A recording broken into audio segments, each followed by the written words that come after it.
From Ozarks First, you're watching Color 10 News at 10.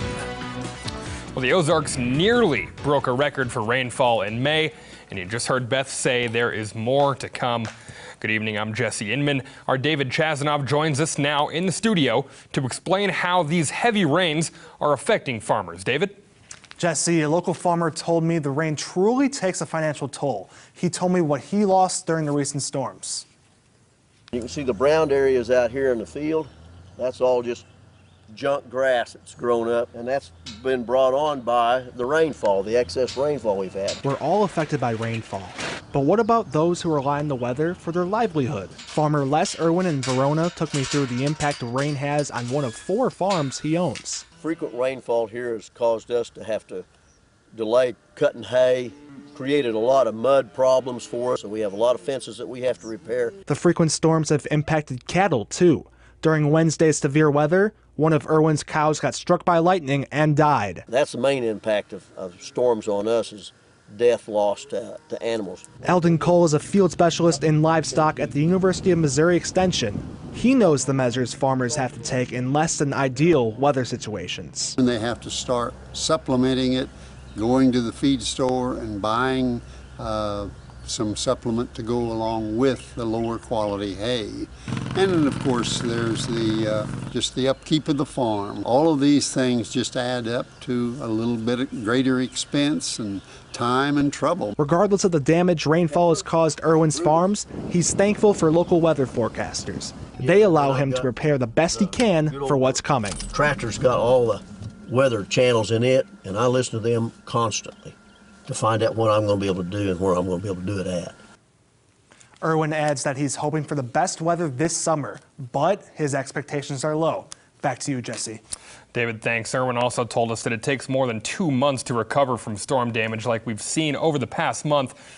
Our weather team has been very busy over the last several weeks with severe weather coverage and flooding. Is that right, Beth? We've had a lot of rainfall ahead of our average for the year, correct? Yeah, so our average for the month of May is actually about 4 inches. We are about 8 inches above where we should be for the month of May. We topped off at about 13.16 inches of rainfall. One day was over 4 inches, another day over 2, and of course several days had at least a trace of rainfall. Now I know what you're thinking, is this record? Well, no, our record is 16.15 inches of rain set back in 1943, and we will go down as the 3rd wettest May on record here in Springfield with over 13 inches of rain. And now that it's the month of June, we're going to reset and look at some more records because we do have more rain showers on the way. We'll do details in a few minutes. All right, thanks a lot, Beth. Happening now, the Arkansas River is rising and is now expected to crest in Little Rock on Tuesday. This is the levee at Dardanelle, which is about an hour northwest of Little Rock. The river tore a hole in the levee yesterday. Vanessa Page talked to people in the threatened area today. My family's been farming in the Arkansas River Valley since 1951. Currently, we farm about 6,000 acres here. We grow soybean, wheat, rice, and corn. Farmers in Pope County are bracing for the worst as they continue to fill sandbags as one last effort to block floodwaters. This is how we make our living. We operate the farms, and almost, all of us do now. They're operated just like a business. Senator Tom Cotton says floodwaters on these lands could result in millions of dollars in losses. This flooding is quite possibly going to shut the door on this year for us. The National Guard is putting these heavy bags on the levees in an effort to protect as much land as possible. We'll do about anything we can for each other. And then there's a lot of other volunteers here that folks we've never seen before, don't know, but they're willing to get in there and help. Just down the road in Dardanelle, water was 300 yards from homes by 11 in the morning. We'll start the process. Mayor Jimmy Witt says this is what they've had their eyes on for days. We have the monster over here on the river, and this is the part we were worried about, that we may actually get water in town. Well, that's happening now. He's going around town to make sure everyone is safe. I'm fixing to go back to the EOC, and we're going to meet with the fire department and start planning to go door to door in town and tell people they need to start preparing to possibly leave as soon as maybe this afternoon. State officials have been surveying risk areas to see what resources will be needed and to learn what they can from this historic flooding. There'll be a lot of work moving forward, and we know that we're already looking at what can we do to make the levee stronger in the future, and what can we do as a state to come together and make that happen. was Vanessa Page reporting there. This new drone video that you're seeing shows just how high the water is along the Arkansas River at the Big Dam Bridge in Little Rock.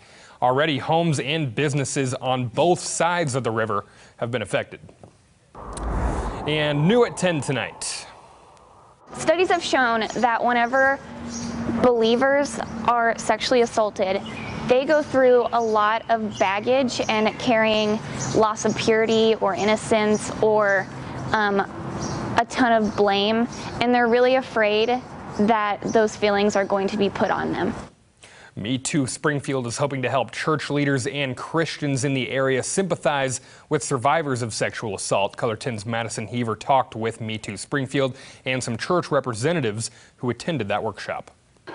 Me Too Springfield hosted a workshop to help church leaders and Christians learn to better support sexual assault survivors. Knowing that survivors in my community feel safe within the church is really important to me, and it's also something that we hear a lot that it's not happening. President of Me Too Springfield, Jordan Harris, says many survivors are afraid to tell their stories out of fear of the church's reaction. While Christians are supposed to be the ones that are showing the most love and the most trust and the least amount of judgment, a lot of times survivors are afraid to bring their experiences forward because they don't want to feel shame about what happened. But she says it's not about politics. Sexual assault doesn't care if you're a Republican or a Democrat, and so we don't either.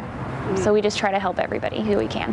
Whitney Escabel, a representative of the Venues, a church here in Springfield, said she's glad she came to the workshop. It's been really helpful for us to learn how to better advocate for people that come to our church, how to hear their stories and how to support and walk with them in their journeys. Whitney says church leaders need to remember that they aren't professionals in responding to people's sexual assault stories. I think that admitting that we don't have the training, we're not therapists, we don't know exactly what to do, but to walk with those people and to get them the right resources and to say, we believe you, we hear you, and we support you is the best that we can do with the training that we have. She says she wants people to know that they should be able to feel safe bringing their stories forward to their church.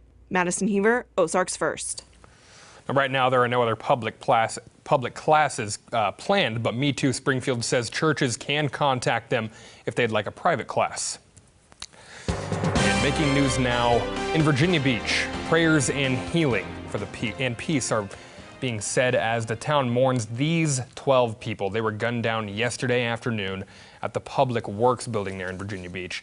Now, city leaders are calling it the most devastating day in the history of the town. Joseph Scott works at the building where the shooting happened. He was not in the building when the gunman opened fire, but he was one of the last people to speak to the gunman.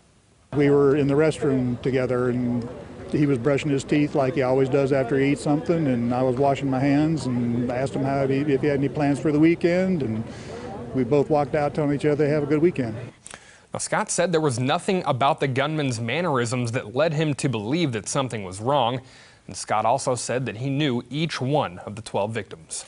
You're all in our prayers. That includes Dwayne Craddock and his family as well. Just because he did something we don't understand doesn't mean we shouldn't pray for him. Now, the shooter had worked for the city for 15 years as an engineer, and he died in a gun battle with police. Police say the gunman used 2 handguns that he purchased legally. Investigators found more weapons at the crime scene and at the gunman's home. They also say they don't have any leads right now on a motive for the shooting. And more local news now. If you were driving in Republic today, you might have been stuck in traffic because of this crash. A dirt truck tipped over on Highway 60 at Harrison Street this afternoon. Now, it happened when a Chevy HHR hit a Honda Pilot, and the crash knocked the Honda into the dirt truck. 3 people who were in the Honda are seriously hurt, and 2 others involved in the crash suffered minor injuries. And today in Springfield was a chance to sample some great local food.